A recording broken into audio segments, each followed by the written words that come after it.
Aku akan mewakili netizen untuk mereaction video ini. Ambil di sini, nggak ambil di sini, udah. Waduh, Onyo mulu ngambil makanan, piringnya dia penuh, buset. Kira mau nyuapin Onyo, ya nggak jadi. Seperti kata netizen, dasar dugong. Dugong maksudnya dulunya suka bengong gitu. Bener-bener ya, bener-bener kayak BABI gitu loh. Kayak brand ambassador. Brand ambassador Bank Indonesia gitu. Peluk-pelukan, lagi salaman sama Tante Wedi di Jamba, guys. Di Jamba 2 kali lagi. Ini juga lihat kan di Jewer. Onyo udah lebih gemuk ya gitu. Dulu kan Onyo di rumah Sarwenda kurus banget ya gitu. Ngambil nasi, 2 porsi ya. Anda ambil setengah. Apa seperti itu gitu. Lagi makan McD, Tante dagingnya kamu tulangnya ya. Gramnya dengan caption, di rumah emang paling enak kita ngopi dulu yuk. Nah, ini diduga adalah mobil pemberian Ruben, guys. Untuk anak-anaknya. Bangun ini lama dia, pokoknya gue ngerasa kayak nggak kelar-kelar. Yang hanya mengatakan demikian gitu loh. Mengatakan demikian? Iya, Cong. Tapi lu jangan Push, campur nih, guys. ya masalah urusan pribadi gue gitu loh. Nah, Dibalas kayak gitu? iya, Cong. Ada kata-kata cong Ada. di WA? Iya.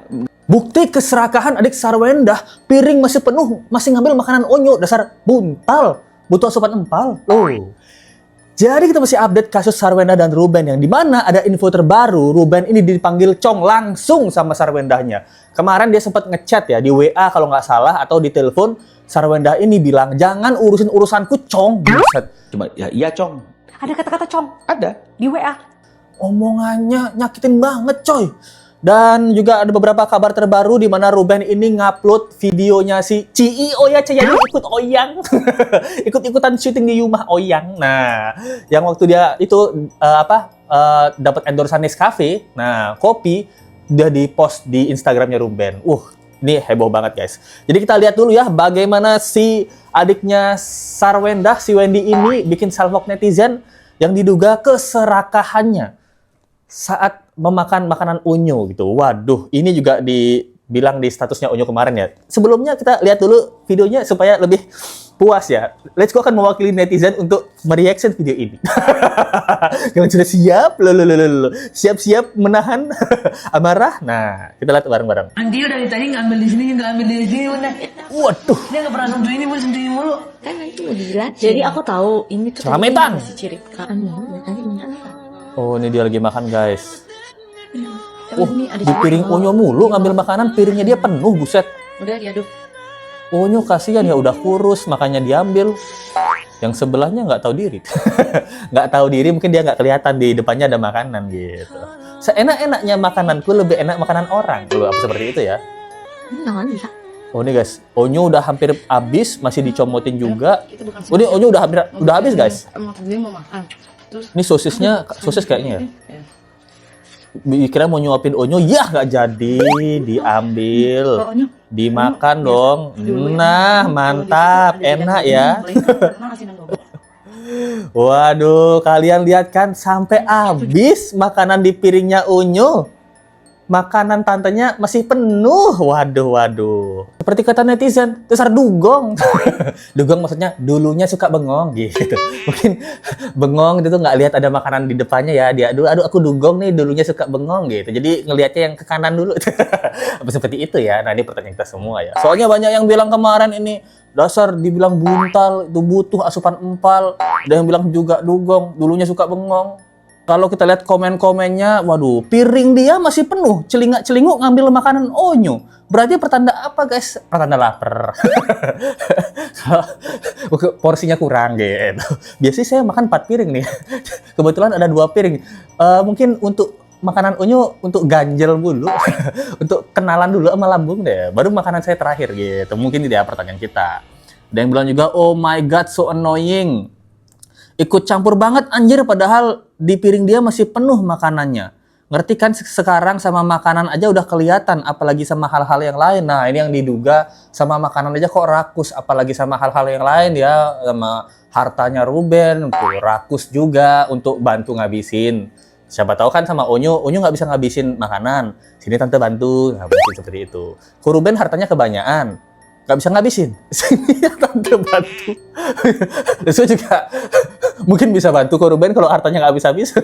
Bisa jadi ya gitu. Ini pertanyaan kita ya, kenapa sih makanan Onyo diambil? Nah, ini pertanyaan ya.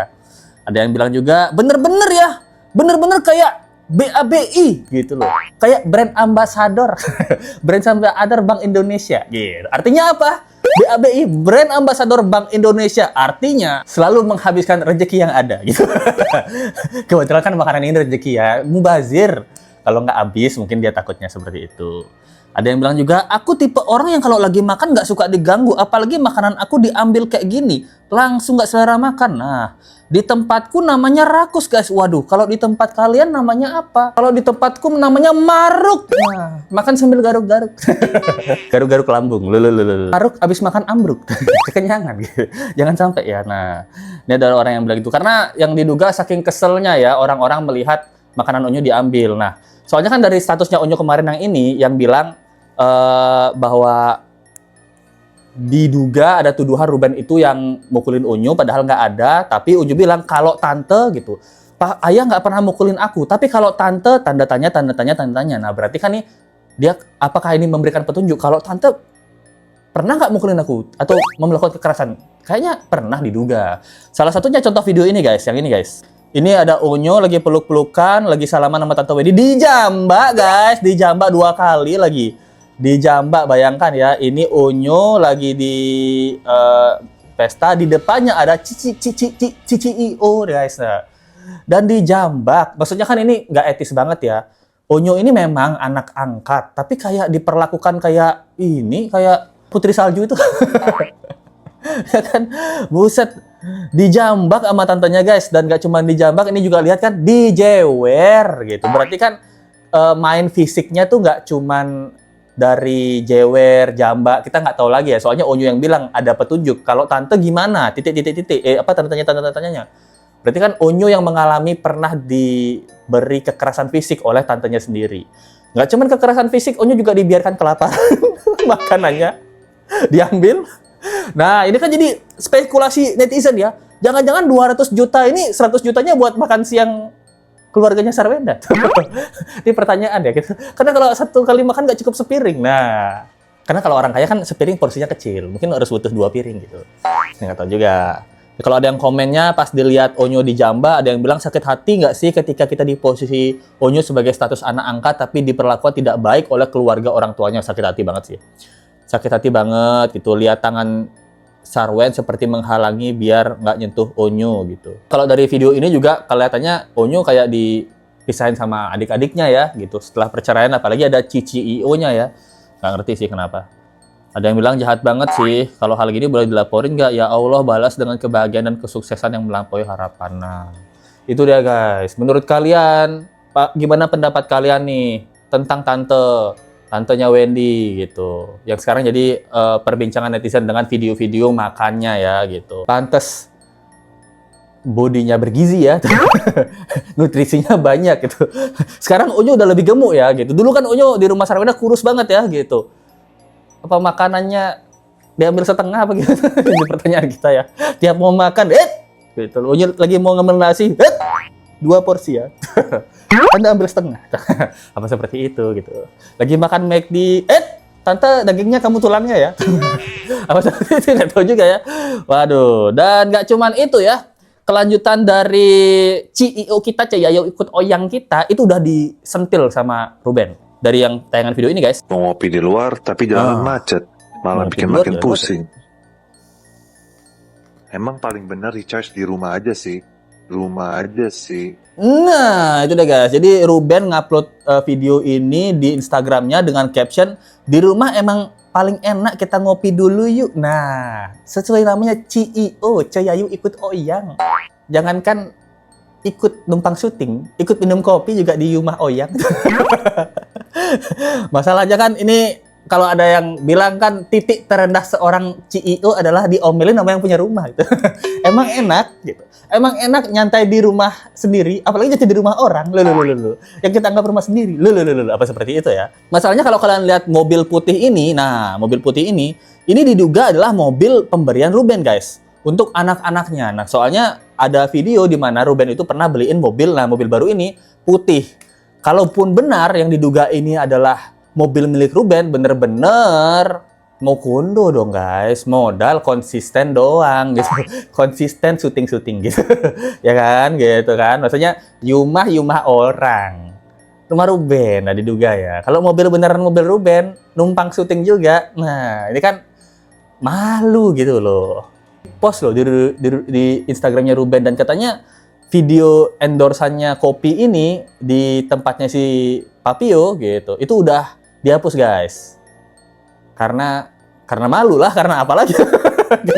karena thanksin dong gitu. Apa karena thanksin, apa karena udah di habis kontraknya, kita juga nggak tahu. Ini pertanyaan kita semua ya. Lanjut. Ini ada jejak Ruben guys, yang rumahnya dia biayanya bengkak ya dari biaya RAB sebelumnya. Nggak apa-apa kok, gue udah biasa kok orang aku ngaku rumah gue jadi rumah dia. Selamat datang di rumah aku. Ruben bagian apa? Kamu bagian apa? Itu bagian billnya dong. Oh. Ruben bagian billnya dong, dia bilang. Ada mau 2 tahun mas, mbak aku mau ngebangun ini lama deh, pokoknya gue ngerasa kayak nggak kelar-kelar. Lumayan deh, udah 2 kali lipat dari biaya awal soalnya. Nah, itu dia guys. Jadi katanya ini rumah udah berkali-kali lipat, udah 2 kali lipat dari biaya awal. Ini pembangunan nggak kelar-kelar. Nah, seperti yang Lisco bilang kemarin, nih ada yang diduga ini, dia bilang katanya sih kontraktornya itu adalah mertuanya Ruben sendiri. Nah, apakah biayanya tanda kutip ada kepake gitu kan, kepaks gitu ya, kepaks harian gitu, kepake harian gitu. Nah, biayanya bengkak dari rencana RAB awal gitu. Katanya sih udah ada banyak modif-modifan dan juga waktunya lebih dari yang ditentukan. Ini kan mengingatkan kita sama Tasya Farasya ya, yang kemarin cerai juga, di mana kontraktornya adalah suami dan keluarga suami sendiri, dan ternyata ditilep duitnya. Nah, kita nggak tahu ya apakah Ruben, adakah rezeki dari Ruben yang ditilep. Ini kayaknya biaya kuli makannya 1 hari 10 piring, kok 20 piring. Oh, tadi adiknya Sarwenda kesini. Adiknya Sarwenda kesini bawa 10 kuli lagi gitu, sebagai bantuan, mungkin seperti itu gitu, nggak tahu juga ya. Waduh, gimana menurut kalian guys? Dan kalau kalian lihat ya, info terbaru dari pihak Ruben, katanya Ruben ini dipanggil Chong sama Sarwendahnya. Ini nggak cuma di live ya.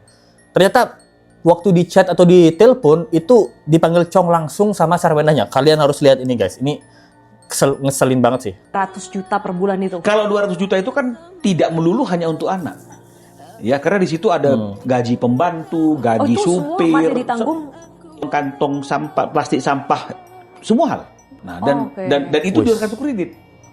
Selain uang nafkah yang 200 jutaan itu, kos-kos lain juga Ruben bayarkan gitu, termasuk kartu kredit ya.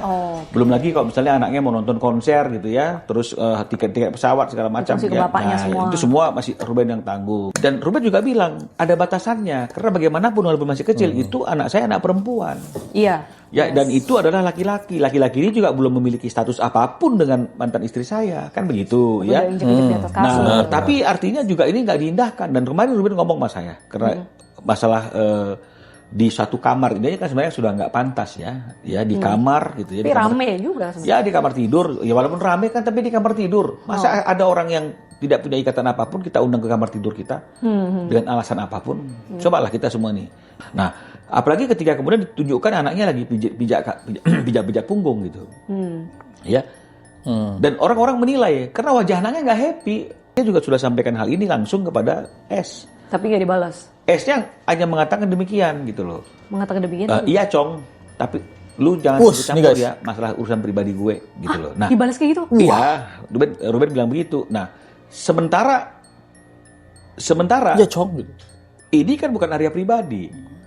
Area pribadinya kan ketika dia dengan teman prianya. Tapi ketika di tengah-tengah itu ada anak yang menurut Ruben dieksploitasi, Ruben wajar dong komplain. Menurut Ruben ya, sekali lagi, cuma ya iya Chong. Ada kata-kata Chong? Ada. Di WA? Iya, nggak tahu telepon atau WA, tapi Ruben bilang ada. Ya Chong, iya Chong. Yang penting lu jangan ikut campur urusan pribadi gue. Loh. Waduh, julid juga hostnya ya. Temenan yuk. Buset. Jadi di sini, wah, jawaban Sarwenda, jahat banget coy. Maksudnya kalian harga dirinya di mana? Kita logika aja ya. kita yang biayain anak, dan ini 200 juta tuh kan nggak kecil ya, ini kan besar. Dan tadi dia cerita 200 juta tuh di luar kartu kredit. Jadi 200 juta tuh udah include biaya kebersihan, biaya pembantu yang dipakai sendiri sama Sarwenda, terus biaya supir yang dipakai anak-anak. Terus ada di luar ya, di luar kartu kredit kan 200 juta udah dikasih tuh. Ada biaya sekolah, biaya dogi aja 9 juta coy. Biaya dogi, biaya buah 7,8 juta. Belum lagi kalau makan adiknya Sarwenda mungkin banyak ya gitu. Karena timnya juga banyak gitu. Jadi harus bagi-bagi. Terus belum lagi si kopinya CEO gitu. Sehari ngopi berapa kali dia di rumah orang kan kita nggak tahu juga. Apalagi dipakai syuting juga kan, listrik. Wah, itu listrik katanya harus dibagi juga. Dan ini di luar kartu kredit yang dikasih sama Ruben. Katanya kalau anak-anaknya nonton konser atau beli mainan atau beli baju, itu pakai kartu kreditnya Ruben juga yang dikasih Sarwenda. Ini kan berarti lebih dari 200 juta. Dan dengan sombongnya 200 juta, Sarwenda bilang, gue nggak butuh laki-laki gitu. Dan sekarang, waktu dia komplain bahwa anaknya disuruh mijitin cowok lain di kamar, yang diduga ya, dia bilangnya di kamar. Dia komplain, jangan dong, apalagi anakku kan cewek ya, itu belum jadi suami kamu gitu dan masih pacar gitu, itu kan nggak etis, apalagi muka anaknya nggak happy. Dia bilangnya, ya cong gitu, nggak usah urusan pribadi gue cong. Cong coy. Kita yang nontonnya sakit hati, udah kita yang biayain, pacar lu ngopi di rumah gue, ya kan. Terus gue komplain, jangan dong anak di kayak gitu, anaknya nggak happy loh sama pacar baru kamu. Iya cong gitu, jangan urusan pribadi gue. Nah apalagi kita nggak tahu apa yang dibilang Sarwenda ke anak-anaknya.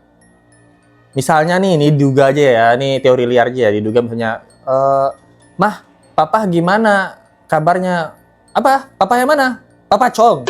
Papa Cong nggak tahu ya Mama kabarnya gimana ya. Mama di dalam hati Mama cuma ada Papio gitu, bukan Papa Cong. Nah, kalau Mama bilang Cong, kamu udah ngerti kan? Itu buat siapa?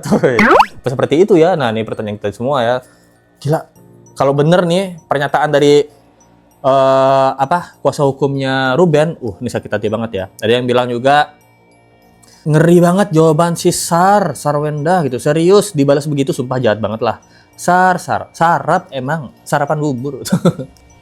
Dan CEO juga mengatakan dia tuh punya sekitar 2.000 karyawan guys. Dia sempat cerita sendiri di live-nya. Ini guys. Seluruh Indonesia juga mayoritas kurang lebih ada kita toko ya, toko kecil, toko kurang lebih ada 2.000 toko lah. Ya, toko 2.000 toko. Kalau punya 2.000 toko, kemungkinan karyawannya juga banyak dong, ya kan? Nggak mungkin dong satu toko, satu karyawan, minimal 2 orang. Jadi kalau 2.000, seenggaknya punya 4.000 karyawan, iya kan? Betul. Pertanyaan saya, kan kemarin saya ada buat video, dan view-nya tembus hampir 3 juta, dan komentarnya itu buset, 4.000 lebih. Tapi, dari sekian ribu komentar, nggak ada satupun yang membelamu. Masa ya, dari 4.000 karyawanmu ini, nggak ada satupun yang speak up. Oh, si Gio ini beneran bos lu kok. Si Gio ini memang punya 2.000 toko kok. Oh, si Gio ini memang tokonya banyak cabangnya kok. Kok nggak ada? Gimana dong? Nah itu deh guys, jadi ada pernyataan si Papio bilang dia punya 2.000 toko kecil ya gitu. Kecil-kecil segini. Seberapa toko kecilnya nih ya? Soalnya kalau omongannya 2.000 toko ya benar ya, berarti harusnya 4.000 karyawan. At least ada yang belain ya. Oh itu memang bosku, dia memang bos besar lah di tokoku gitu. Toko apa maksudnya nih? Apakah toko Madura gitu? Soalnya omongannya si Gio ini mirip nih soalnya. Mirip sama omongannya Let's Go. Kalau malam-malam ngayal jadi orang kaya ya gitu. Gua kayaknya punya 2.000 toko. Lu tahu nggak gua punya 2.000 toko? Gitu. Kalau gue punya 2.000 toko, gua bisa beli seluruh dunia ini gitu. Omongannya kayak omongan kita pas ngayal jadi orang kaya kan gitu. Gitu omongan kita. Setelah Pingkan Mambo gitu, terbitlah Papio Gio gitu. omongannya kayak ngayal gitu loh, kayak ngayalnya kan kaya ya, kita nggak tahu juga ya. Lesu nggak pernah punya toko 2.000 gitu, Tokopedia, akun Tokopedia 2.000 gitu di seluruh Indonesia. Nah itu bisa mungkin masuk akal juga ya, nggak tahu aja maksudnya gimana. Pengacaranya katanya saya tanyakan dong langsung sama ibunya, suruh chat langsung dong. Sudah saya buktikan, kata ibunya ngomong langsung ke anaknya. Lu ini saya bingung ya, ngomong sama ibunya. Lewat anaknya pun nggak jawab. Jadi maksud saya gini, ini habis lama-lama kesabaran saya. Kenapa jadi dipersulit sekali gitu maksudnya? Iya, tapi nggak mau dibilang dipersulit. Gitu. Memang anak-anak punya kegiatan. Pertanyaan saya gini, lo ya saya ayahnya. mau ketemu sama anaknya itu ya susah. Harusnya perpisahan kita itu kan perpisahan kita aja, tapi anak itu ya tetap butuh figur orang tuanya. Guys, jadi di sini kesabaran Ruben udah habis karena ribet ya gitu. Katanya nggak mau ribet, tapi giliran diajak ketemu disuruh tanya anaknya. Pasti disuruh tanya anaknya nggak jawab. Nah mungkin suruh tanya anaknya, pas di chat anaknya jangan dibalas ya gitu. Ini siapa mah? Itu Papa Chong. Jangan dibalas ya. Apa seperti itu ya dengan pertanyaan kita semua ya. Nah, jadi itu dia update kasus kali ini. Menurut kalian gimana guys? Tulis pendapat kalian. Apakah kalian juga sudah mewakili hati kalian ingin ngata-ngatain ya? Ingin ngata-ngatain yang baik-baik terhadap kasus ini, semoga cepat selesai. Kalau kalian belum terwakili, coba dong komen di bawah ya. Tulis pendapat kalian gimana. Terima kasih banyak atas teman Let's Go yang udah mensupport dari Queen Zai. Wah, inti 30 apa inti 30 ya. Thank you banget. Bilangin sama Pak Minola dan Ruben kalau ketemu sama si SW jangan sampai meminum makanan atau minuman yang diberikan oleh mereka. Wow, makasih. By the way, dulu aku cerai mendoktrin anakku untuk benci ayahnya gitu. Tapi keluargaku diam-diam ngantar anakku ke rumah ayahnya, dan sekarang hubungan kita baik cuma demi anak karena dia udah nikah lagi, anaknya 3. Aku masih single parent 10 tahun. Waduh, semangat ya Kak Queen Zai gitu. Tapi dia mengakui loh, bagus. Dia dulu mendoktrin untuk membenci ayahnya. Kan kita nggak tahu ya. Maksudnya kakak tuh dibiayain 200 juta nggak per bulan. Kayaknya kalau Kak Queen Zai dikasih 200 juta per bulan, apakah kakak masih mendoktrin anaknya untuk membenci gitu? Atau untuk menyayangi? Kamu ke tempat papamu deh. Bilang, kasihan mama, duitnya kurang. Kasih 300 dong. Bisa jadi gitu kan, gitu. Thank you banget teman-teman. Kalau kalian suka dengan video ini dan ingin support lebih, ada link Saweria di bawah atau dari Super Thanks aja ya. Kita ketemu lagi di video berikutnya. Sampai jumpa lagi guys. Bye.